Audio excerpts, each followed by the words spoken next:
Las enfermedades, partos, cesáreas y los cuadros infecciosos pueden ser preocupantes, pues se vive una constante incertidumbre de saber si se recibirá una atención médica oportuna en caso de una emergencia.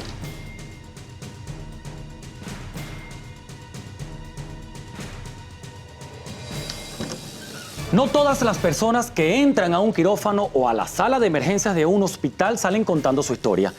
Existen variables que pueden desencadenar una tragedia, como son un diagnóstico equivocado, un tratamiento inadecuado, la falta de atención apropiada o de información al paciente sobre su condición médica e incluso la nula información que tiene el propio paciente sobre alguna patología que sufre.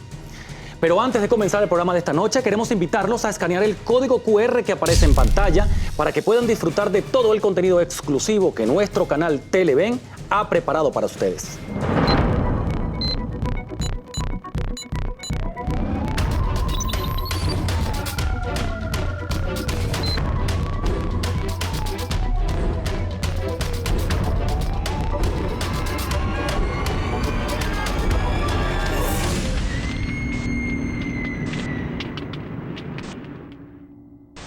Rostros del Crimen está apegado a hechos estrictamente reales. No hay recreaciones ni dramatizaciones. Sus protagonistas hablan desde el rigor del suceso. Esta noche conoceremos el relato de Eliana Vargas, quien describió la lamentable situación que vivió en un hospital ubicado en Guatire, Estado Miranda, con su hijo de apenas 4 años de edad. Él era asmático. Era el viernes, pasó toda la noche con todo. Decidí sacarlo el sábado en la mañana. Estaba esperando porque estaba lloviznando y esperé como hasta las 10 de la mañana. Acudí al centro del hospital. Ahí llegué como a las 11 de la mañana. Y le pregunté al portero que mi hijo tenía asma, que si lo podía pasar. Él me dijo, no, él está bien. Puedes hacer tu cola. Ahí estuve como hasta la 1 de la tarde. Que llegó el turno de yo pasar. El niño fue examinado por un médico del centro de salud, quien tras la revisión superficial le comunicó al doctor especialista que el pequeño se encontraba complicado de salud. Y que le iba a poner unas nebulizaciones. Ahí en el centro no había para nebulizarlo. Yo llevaba las goticas porque ya mi hijo ya era asmático y yo tenía goticas. Yo le llevé salbutamol y bromuro. Y yo le dije a él si él le servía a ella. Y ella le preguntó a él que sí. Le mandaron 6 nebulizaciones, 3 de salbutamol y 3 de bromuro intercaladas. Y le mandaron hidrocortisona. Ella me da los récipes y me da el récipe de la hidrocortisona para que yo lo vaya a retirar a la farmacia. Yo le pongo primero, le doy el récipe a la enfermera de las nebulizaciones y ella se la prepara. Ella como no se podían parar, yo fui y se las coloqué al cubículo, porque ellas no se pararon a colocárselo. Esperé que se le terminara, y salí a buscarle la hidrocortisona hacia la farmacia del hospital. Eliana esperó el tiempo correspondiente para realizarle la siguiente nebulización. Ella misma fue quien se encargó del procedimiento, ya que a su juicio no recibió apoyo de las enfermeras desde el primer instante. Pasados unos minutos, la madre le entregó la dosis de hidrocortisona a la enfermera, quien comenzó a administrársela al niño. Él me decía que no se lo pusiera. Ellos se lo pusieron a chorro, se la inyectaron toda por la vía, las 10 cc en un solo golpe. No esperaron nada, sino se lo pusieron de una vez. El pequeño le pedía a su madre que le quitara el tratamiento. Esto pasó poco antes de comenzar a complicarse. Mi hijo me dice, mami, quítame eso. Y yo, no, papá, espérate que te falta poquito. Mi hijo cierra los ojos y ahí mismo se empezó a ponerse morado. Se le empezó a poner morado de una vez los labios y las uñitas. Yo lo agarro, lo cargo y empiezo a gritar. Le digo al doctor qué le pasa a mi hijo. Él me dice, acuéstalo en una camilla. yo lo colocó en una camilla donde lo atendieron y él me dijo, ahí no es, y llegó el portero y me lo quitó y lo pasa por donde yo lo estaba nebulizando. Ahí donde lo estaba nebulizando le pusieron la mascarilla solo, la mascarilla sin, eso no le estaba haciendo nada, para mí eso no le estaba haciendo nada. Y le pusieron suero, que tampoco le estaba pasando porque la vía la tenía guindando. Eliana no dejó de insistirles a los médicos que su hijo no estaba respirando bien y les pidió que lo ayudaran porque no reaccionaba. Pero la mujer aseguró que los galenos no le daban respuesta, más bien le pedían que se calmara. No le pusieron el oxímetro y yo le preguntaba al doctor si él estaba bien. Él me decía, sí, él está bien. Él me enseñaba, bebé, que él está bien, tiene el oxígeno bien. Pero yo le digo, no, pero él no reacciona. En eso me lo quitaron de los brazos, el portero, y lo pasé por otro cubículo, donde lo acostaron y estaban buscando el vasito para ponerle oxígeno porque no había. Le pusieron lo del oxígeno vital. Y al ratico de ponerle los signos vitales empezó a sonar la máquina, a titilar rojo y a sonar. Y a hacer una línea lineal. Yo le decía que hiciera algo, que mi hijo se me estaba muriendo. El doctor llega y apaga el aparato y dice que eso estaba haciendo bulla. Y se da media vuelta y se va. Y me deja a mi hijo solo. La situación era cada vez más difícil para esta madre, quien no perdía la esperanza que su hijo mejorara, pero el desenlace fue otro. Yo empiezo a pegar gritos y la enfermera me dicen que me salga del cuarto. Me imagino que el otro doctor de emergencia me escuchó y fue. Cuando él fue, él lo estaba reanimando. Con una bombita lo estaba reanimando. Yo no aguanté, estaba desesperada.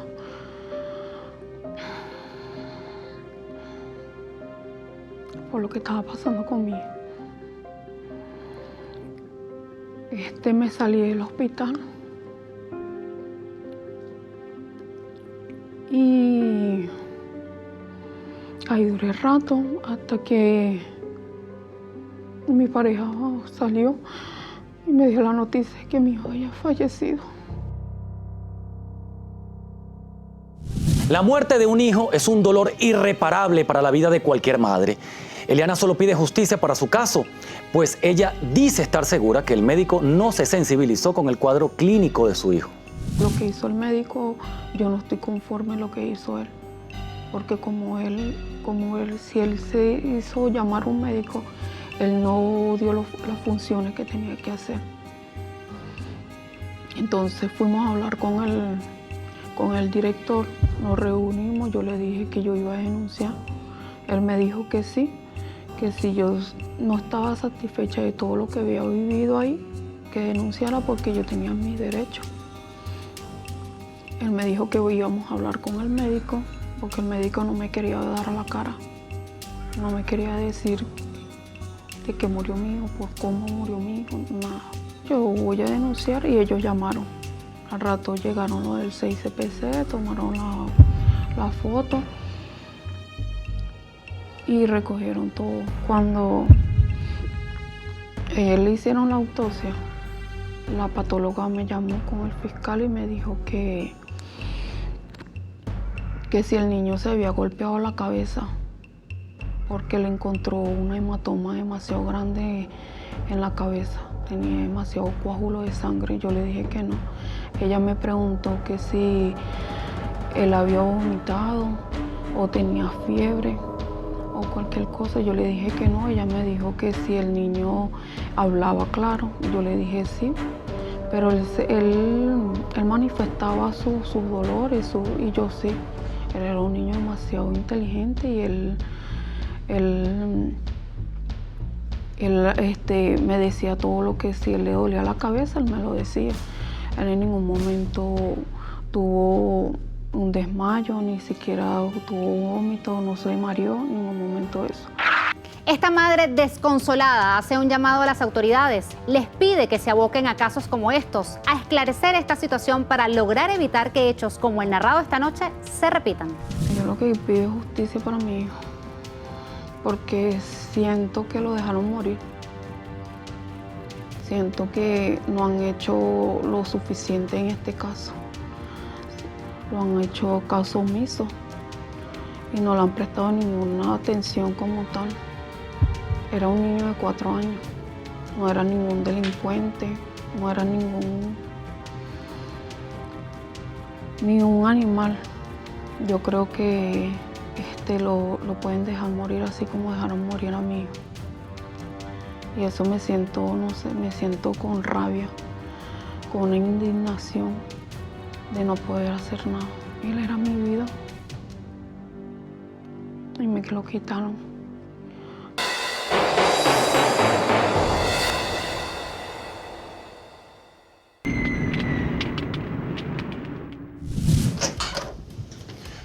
Cuando un bebé nace prematuro, sus órganos principales no se han desarrollado completamente.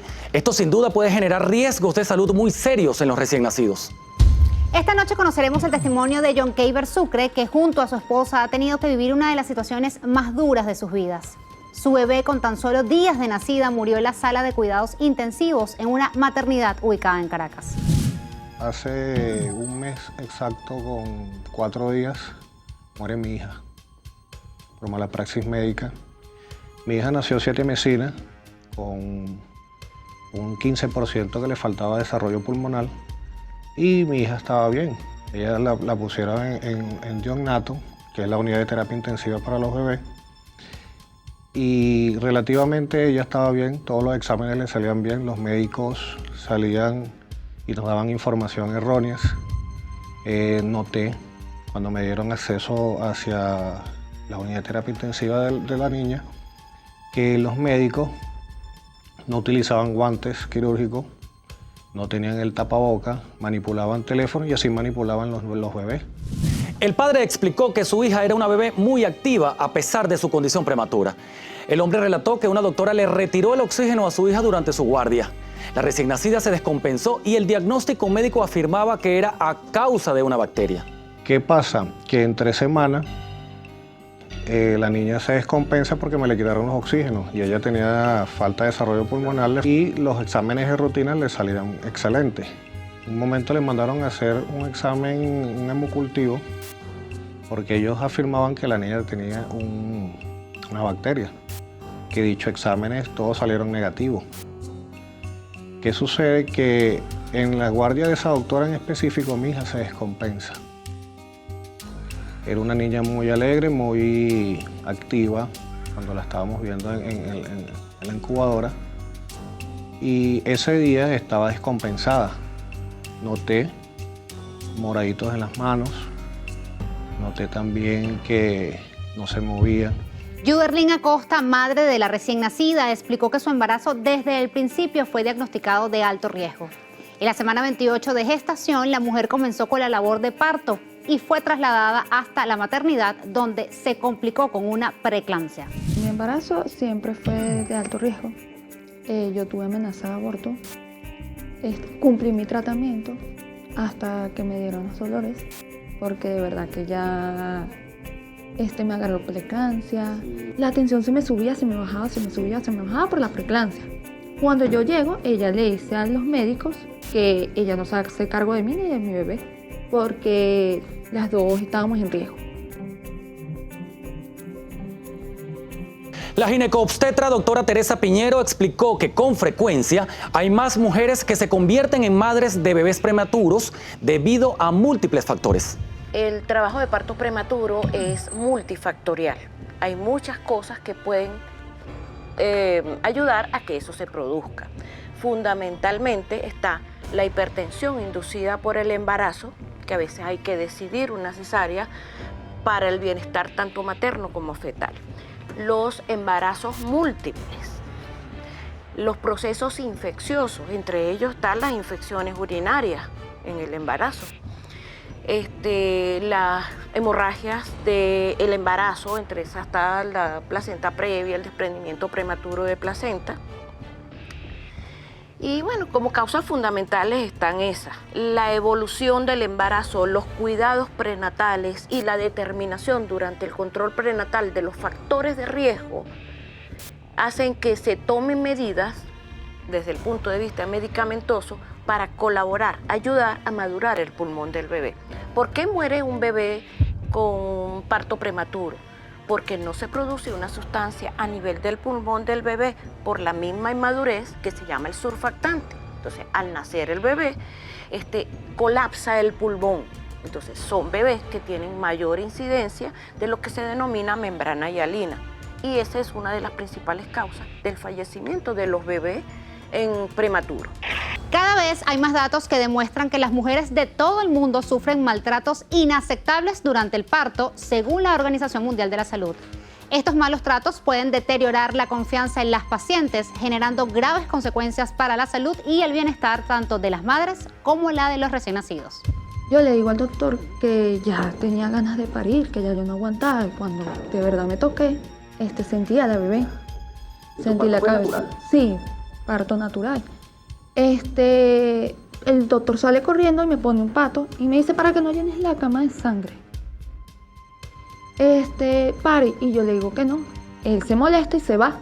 Cuando él se molesta y se va, yo comencé a pujar y mi bebé sale. Yo tuve que pararme. Sola. Tuve que pararme y tener a mi bebé para que no cayera en el pato o en el piso. Yo, como pude, agarré a mi bebé y lo que hice fue tirarme en la cama porque me dio una hemorragia fuerte. El papá de la bebé asegura tener pruebas que este terrible hecho fue causa de una negligencia médica y argumenta que a la recién nacida le suministraron medicamentos que no eran acordes a su diagnóstico. Además, el hombre relató que en la misma sala de cuidados intensivos neonatales había recién nacidos con diferentes patologías. Según indicó, los médicos aplicaban el mismo tratamiento a todos los pacientes. Le suministraban medicamentos que no era lo correcto a la niña, porque a todos los bebés que nacieron ahí nacieron con diferentes patologías. Unas por falta de desarrollo pulmonar, otras porque le nacieron los órganos por fuera. Y lo que noté es muy extraño, por eso es que yo digo que fue una mala praxis y tengo las pruebas, que todos los bebés tenían diferentes patologías y los médicos le mandaban a hacer el mismo examen a todas las personas, le mandaban a hacer el mismo desarrollo el examen. Todos eran los mismos, con diferentes patologías.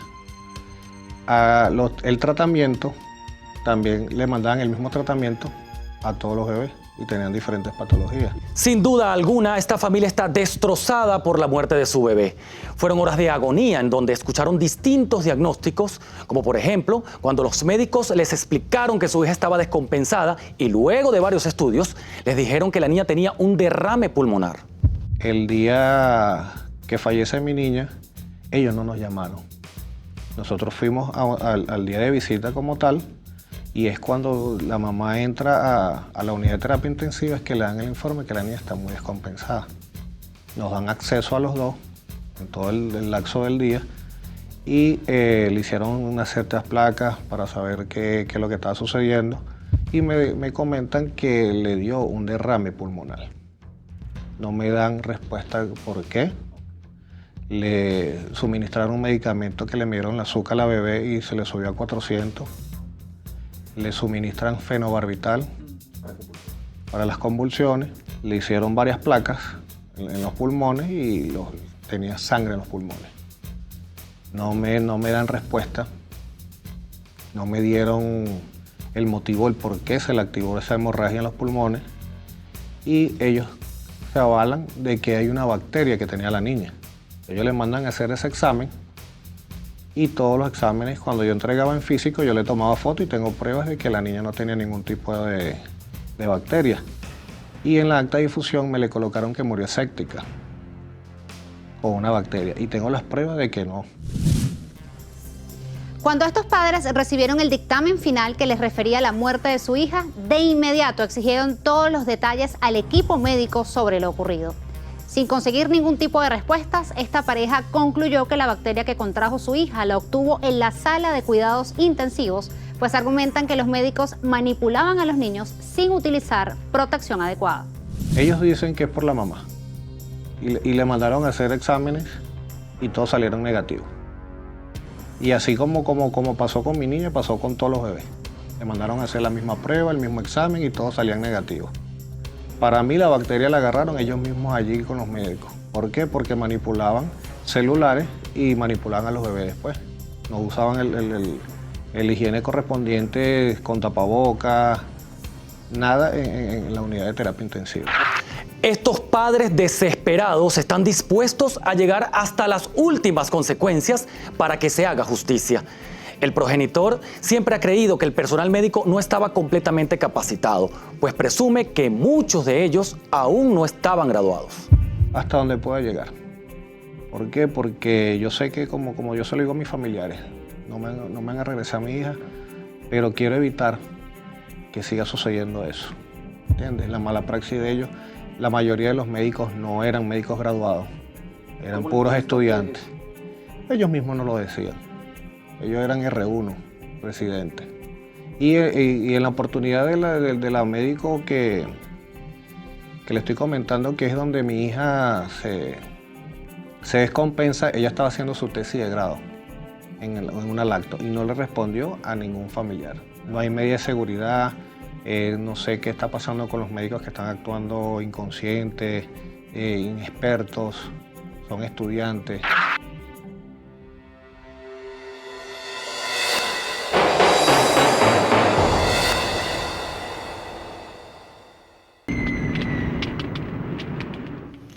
El 13 de mayo del año 2022, Erika Castro acudió con 39 semanas de embarazo a realizarse una cesárea en un hospital de Guatire en el estado Miranda. Las cesáreas tienen sus indicaciones relativas, sus indicaciones absolutas. En el momento de decidir una cesárea, todo va a depender si se trata de una cesárea que uno planifique en forma electiva o si es en forma de emergencia, pues, si se nos presenta la emergencia a nivel hospitalario.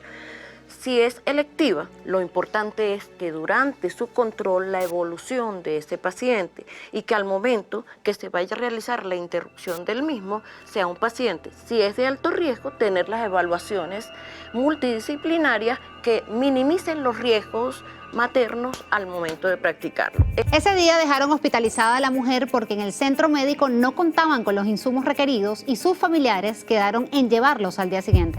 Yo esa noche empecé con dolores, y bueno, ya estaba en el hospital ahí, yo me quedé un poquito más tranquila, pues. Entonces, llega el día 14, ellos me van a intervenir, esperaron las cuestiones de lo que terminar. De hecho, el doctor no me terminó de hacer la cesárea completa, como quien dice, por los insumos, porque en realidad me hicieron la cesárea, pero los insumos no fueron completos. Y ellos me hicieron con riesgo, exacto. Entonces, era porque yo en ese momento era gorda y el doctor me decía que era muy obesa, que no me iba a agarrar la anestesia.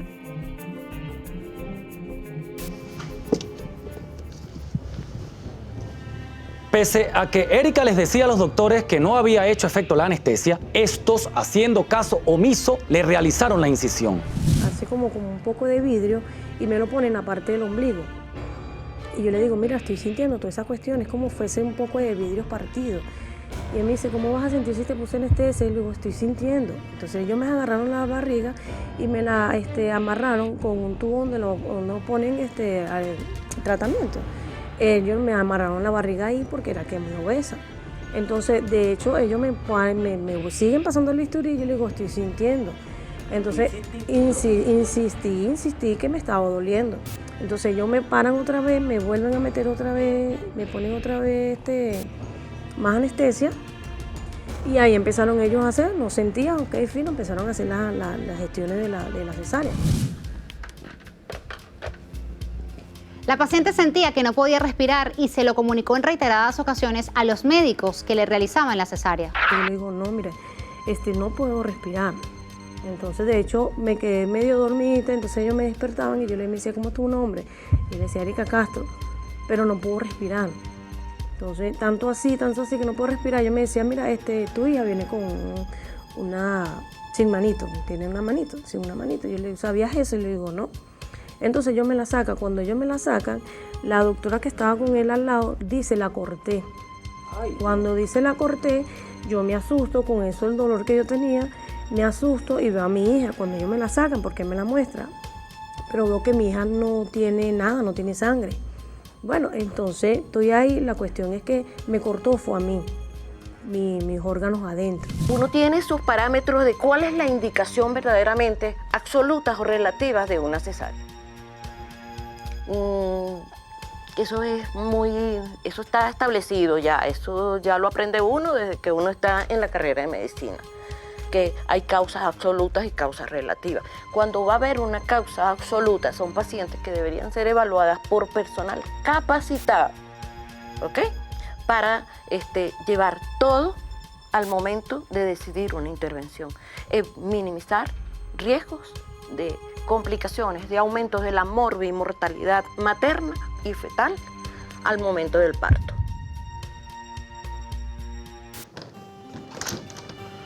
Luego de todo lo sucedido, trasladaron a la paciente a la sala de recuperación, quien inmediatamente comenzó a presentar constantes vómitos. La joven tenía la herida infectada. Yo tenía la barriga inflamadísima y ellos me decían que tenía, me dio hasta un ilirio palarítico, que eran todos los órganos los tenían paralizados. Entonces, de todos los órganos los tenía paralizados. Todo lo que yo comía, yo lo botaba. Yo lo vomitaba porque no lo retenía. Ellos me habían hecho a mí unas 2 cesáreas prácticamente, porque ellos me abrieron y me hicieron una limpieza. Yo tenía la herida abierta y ellos me abrieron porque yo tenía la infección muy avanzada. La cuestión era que yo tenía todos los órganos paralizados. Porque debe ser de tantas anestesias que ellos me hicieron, porque me hicieron como 3 veces anestesia. Entonces, en ese momento me tuvieron que hacer me pusieron sonda gástrica porque no podía, de hecho yo no comía, yo duré 8 días sin comer por la sonda gástrica porque yo no podía comer nada porque todo lo vomitaba. Luego que le dieron de alta a Erika, empezó a presentar secreción en la herida, por lo que regresó al hospital y posteriormente la trasladaron a otro centro de salud en Los Teques, capital del estado Miranda. Yo estuve en terapia intensiva, yo duré 8 días en terapia intensiva. Después que salí la primera vez de terapia intensiva, me metieron porque ellos me hicieron la laparotomía exploradora, entonces me dejaron abierta creo que fueron por 3 o 4 días, para la cuestión de sacarme todo, me lavaron con solución porque la infección era fuerte y me sacaron. Ellos de hecho me dicen, mira, vamos a cerrarte, pero te vamos a sacar la matriz. De hecho ellos me dan de alta y yo todavía tenía esa herida abierta. Tenía esa herida abierta, ellos me pusieron un parcho de aginato. Eso llama carne. Entonces eso fue que me lo fui poniendo cada 2 días. Yo subí a Los Teques, se me cura. Erika Castro deja un mensaje al gremio médico de nuestro país. Ella considera que la medicina es una labor que se debe ejercer con dedicación y empatía. Tener humanidad entre las mujeres, porque hubo más que sé como niños, hubo mujeres que bastante perdieron la vida ahí en ese momento. O sea, que tengan, si van a trabajar, si van a tener, porque es porque les gusta, es porque, concha, le estudiaron eso, es porque tienen su vocación. Cuando ocurren casos como los narrados esta noche, las secuelas pueden ser fatales. En muchos de ellos, los daños son irreversibles y los pacientes no quedan del todo bien. Me he sentido bastante mal. Yo de hecho duré como 1 mes y pico, 2 meses, con 2 meses, porque después de eso nosotros salimos a denunciar. Yo no podía salir a hacer denunciar porque yo tenía la herida abierta. Como yo duré como 2 meses y medio más o menos, para que la herida se me cerrara. Y gracias a Dios, bueno, la herida se me cerró, pero yo siento muchas cosas. Velar por la salud de cada paciente es seguramente una ardua tarea, pero la responsabilidad y la vocación por el trabajo que se realiza debe ser prioridad ante todo, porque sin duda alguna, cada vida vale.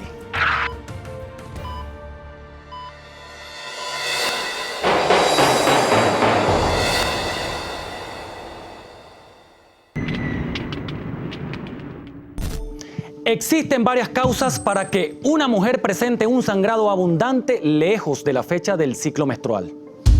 Esto fue lo que vivió Diana Lazo cuando el 22 de mayo de 2022 decidió acudir de emergencia al hospital para saber qué pasaba con su salud. me revisa, me mete espéculo, me hace un eco vaginal. Obviamente no vi de dónde lo sacaron, si estaba limpio.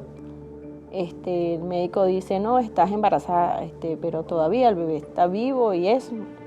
Me extrañé porque no sabía. Bueno,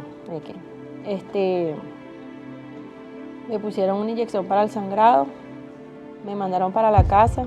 Pasadas algunas horas, Diana comenzó a sentir un fuerte dolor abdominal y mucha fiebre, lo que la llevó a dirigirse nuevamente al hospital. La doctora que me atiende me dice, pero ¿qué tiene? Y yo le digo, yo vine el lunes con un sangrado. El doctor me dijo que estaba embarazada. Ella me realizó una prueba de embarazo y me dice, pero aquí tú no estás embarazada. Me hace un eco, no, aquí no estás embarazada. Me vuelve a inyectar para el sangrado, me vuelve a mandar para la casa. Con el transcurrir de los días, su salud se iba deteriorando cada vez más, sin saber qué era lo que le provocaba este sangrado. La preocupación aumentaba considerablemente. Esta noche que ya no pude dormir con el dolor, la fiebre. El jueves 26 me dicen que me tengo que operar de emergencia porque tengo las trompas llenas de pus. Algo inexplicable porque entonces me dicen, no, que ya tú estabas así. Yo le digo, ajá, pero ¿cómo? Si yo estaba bien. Incluso yo me estaba tratando ahí en el hospital por una fibromatosis que yo tenía en el ovario derecho. Los doctores determinaron que la pronta solución al problema de salud que presentaba era una intervención quirúrgica. Y le dijeron a mi mamá que me lo habían sacado porque lo tenía completamente lleno de pus. ¿De qué? Ellos no dicen de qué, por qué. Simplemente lo sacaron porque estaba lleno de pus. Ya las trompas habían infectado el ovario izquierdo. Y dejaron el ovario derecho, que era el que supuestamente yo me estaba tratando, que era el que tenía la fibromatosis. Eso tiene que ser estudiado previamente. Nadie se va a meter a un pabellón. A mí me pueden haber referido una paciente, pero yo tengo que evaluar el paciente para yo decidir qué es lo que yo voy a hacer, ¿verdad? No me voy a decir porque otro colega me diga, mire, esto es para que una histerectomía. Ajá, una histerectomía, mándamela bien estudiada con todas sus cosas, todo su preoperatorio, y yo evalúo el paciente y voy a decidir cuál va a ser la técnica quirúrgica que voy a utilizar. Los exámenes preoperatorios son obligatorios para minimizar riesgos en el paciente a la hora de una cirugía.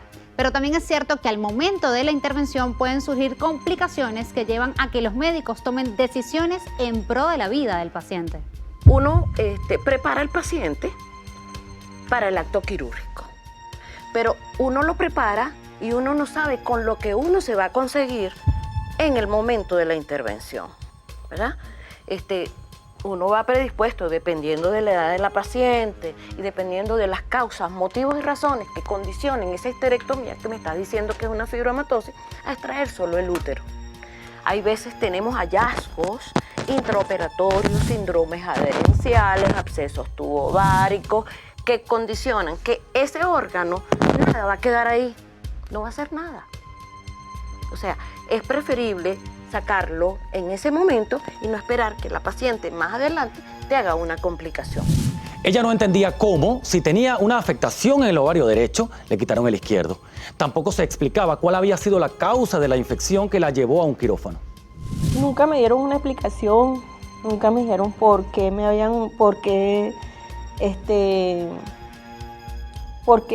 esa infección. Nunca hablaban con nosotros, sino que hablaban entre ellos. Se hablaban, cuando iban a hablar, se iban para afuera. Nunca me dieron un informe médico. A pesar de considerar que existieron algunas irregularidades durante su operación, Diana no quiso denunciar ante los cuerpos de seguridad del Estado. Incluso mi mamá, ella siempre tuvo fe que fuera la policía. Yo no. Yo de verdad no fui. A mí me llamaron y yo no fui porque para mí eso es una burla y ellos no iban a hacer nada. Yo le dije, ellos no van a hacer nada. Ellos no van a hacer nada. Yo lo denuncié con un periodista, eso salió en los medios, sí, con un periodista, salió La Voz, sí, pero así en la policía no. La ética profesional es algo que no puede faltar en quienes deciden prepararse y ejercer su profesión. Trabajar en el área de la medicina amerita el empeño y el cuidado suficiente para salvar vidas. Yo pienso que eso es un compromiso que ellos hacen cuando se gradúan, un compromiso de vida y que tengan más vocación, que no es por el dinero, sino que ellos hacen un compromiso para salvar vidas, no para quitarla. Y yo pienso que ellos le quitaron la vida a mucha gente. Yo se lo dejo todo a Dios. Yo sé que Él sí va a hacer justicia. Durante su permanencia en el hospital, Diana conoció el caso de varias personas que, al igual que ella, vivieron complicaciones por operaciones. Incluso con solo días de diferencia, vio cómo su sobrina perdió la vida en el mismo hospital. Mi sobrina dio a luz el 21 de mayo y yo me contaminé el 23 de mayo.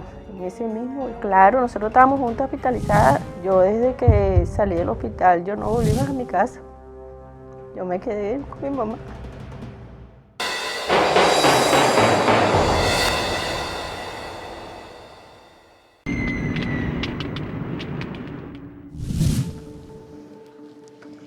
La llegada de un hijo representa una bendición para la familia. Padres, abuelos, hermanos y tíos anhelan el momento de darle la bienvenida a ese pequeño ser que suma felicidad. Desafortunadamente existen casos en donde la tan esperada llegada se convierte en un desafío y en algunas oportunidades hasta la muerte. Tal es el caso de Mónica Lazo, una mujer de 30 años que tuvo a su primera hija el 21 de mayo de 2022. Ese día su vida cambió para siempre. Lo mandaron para la casa el martes y a los 2 días fue otra vez para el hospital porque ella se sentía mal. Y entonces el hospital lo que le dijeron fue que era gases que tenía. El viernes fue otra vez y ya ella tenía la barriga hinchadísima, que le había quedado una bacteria. Me hicieron gastar un rialero ahí en exámenes. Fiebre, inflamación abdominal y mucho malestar fueron algunos de los síntomas que presentó la mujer luego del parto y que la llevaron de vuelta al hospital. La mujer fue remitida a otro centro de salud y luego de varios exámenes fue operada. Al pasar los días, la madre de la joven recibió la noticia que cambió el rumbo de esta familia. A los 11 días que estuvo ahí hospitalizada, que estuvo en terapia intensiva, ya nunca lo intubaron y nunca más habló ni nada. Nada. Ella estaba hinchadísima. No, ella se infectó todo por dentro, porque la bacteria la agarró fuerte. La cuestión no es quién es el culpable, es cómo voy a actuar yo como médico. Lo importante de la revista médica en los posoperatorios y en los pospartos, donde se puede hacer un diagnóstico precoz de que se va a instaurar un proceso infeccioso. Son constantes estas situaciones en donde la vida de la madre o del bebé están en riesgo. Y por esto nos preguntamos, ¿quién es el responsable cuando se enfrenta a una disyuntiva como esta? Yo fui al hospital y que no fue ahí, que ella no tenía nada. Bueno, a la final hice todo lo posible para que me pusieran atención, que yo había perdido a mi hija y quedé yo con la niña. Entonces lo importante no es quién va a ser responsable de que eso pase, porque nunca vamos a conseguir el responsable. A pesar del dolor, la madre de la joven no dudó en poner la denuncia ante los entes competentes. Ella, como cualquier madre, quiere justicia. Yo denuncié en Guarena, denuncié en la policía, mire, yo anduve por todos lados, estuve en la alcaldía, estuve en todos lados y siento que no han hecho nada todavía. Por eso es que yo fui, cuando fueron allá lo de Televen al hospital, yo fui. La única persona que fui porque yo quiero que hagan justicia por mi hija. Yo todavía siento y pienso que va a haber justicia por mi hija, porque uno no se olvida de su hijo así nomás. No, yo pienso y siento que va a haber justicia por ella, que los que me le hicieron todo eso van a pagar lo que me le hicieron. El control durante el embarazo es de gran importancia, tanto para la mamá como para el bebé.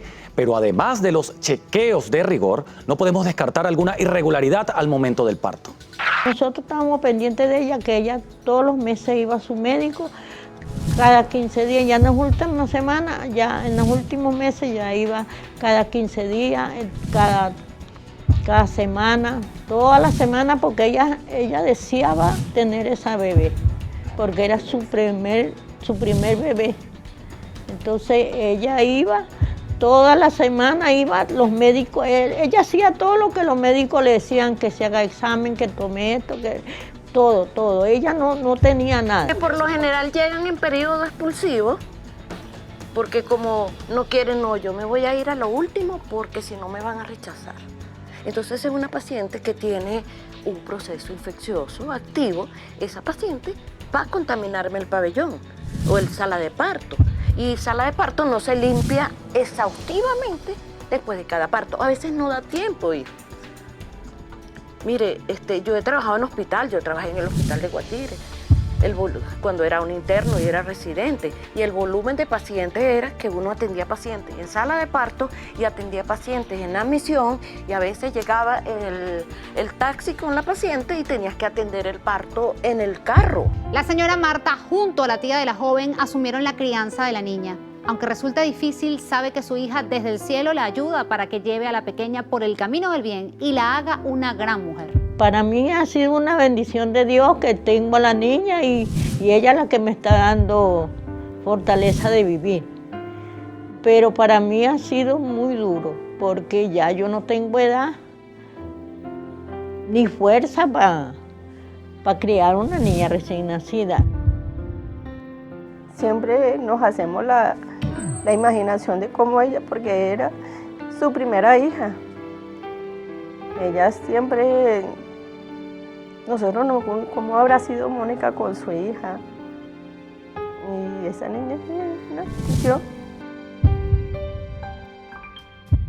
Durante los días que estuvo hospitalizada Mónica, su madre pudo conversar con otras familias que pasaban exactamente por la misma situación que ella. Lo mismo que le pasó a la hija mía, lo mismo. La bacteria que le comió todo por dentro, fue una bacteria demasiado. En el hospital se murieron bastante gente, y hasta niños agarraron esa bacteria. Es de gran importancia el cuidado que se debe tener en las diversas áreas de los centros de salud. La higiene y la limpieza son fundamentales para que las infecciones y bacterias que existen en estos lugares no pongan en riesgo la vida de quienes ingresan por atención. En ese hospital falta una gente que responda por ese hospital, porque ese hospital estaba demasiado, no hacían la limpieza como era, los médicos no lo atienden a uno como...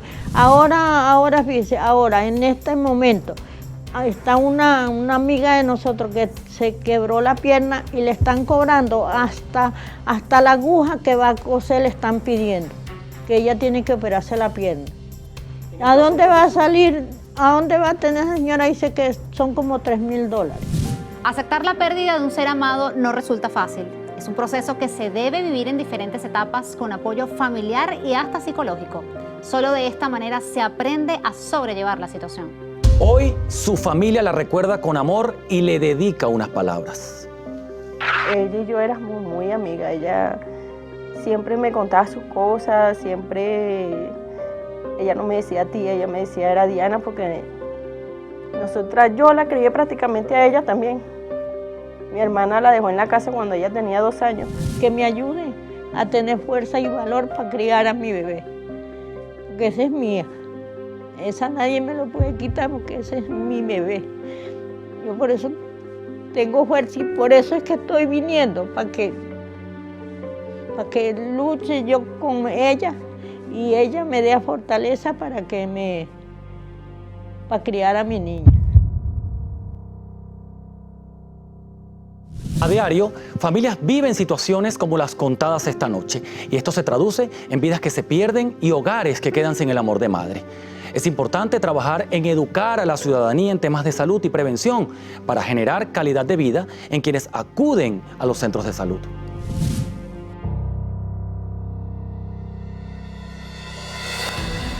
De esta manera finalizamos el programa de esta noche.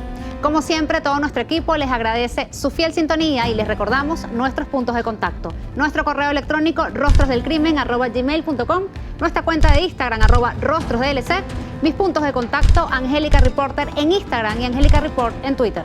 Mi cuenta en Twitter es @Davis Ramírez y en Instagram @soy Davis Ramírez. Como siempre, la cita es el próximo martes, cuando nuevamente nos sentemos frente a frente con los rostros del crimen. Paisajes hermosos donde se sustenta el crimen. Hermanos se atacan entre sí con proyectiles. Tensión en la situación, se sobrevive dando mucho más de lo poco que recibes. Mueren jóvenes, su madre llora. Plegarias no callan el cantar de la flor. Y las generaciones se pierden con el paso de las horas. Y ahora, unos son presas y otros devoran. Calles de sorpresas como la caja de Pandora, donde mantengo la esperanza a pesar del diluvio. Y la superación y el estudio como refugio. Sigo caminando en estos suelos sin que me detenga el miedo. Mis palabras son reflejos, entiendo lo que siente el pueblo porque soy parte de ello. No importa color ni pensamiento, es el mismo espejo. Voceros de los que quedan, también de aquellos que partieron. Unidad es lo que quiero, espero.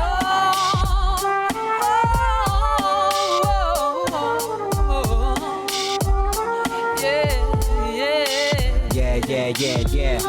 Subjetivo quien produce. Proverso, Valeria Áñez.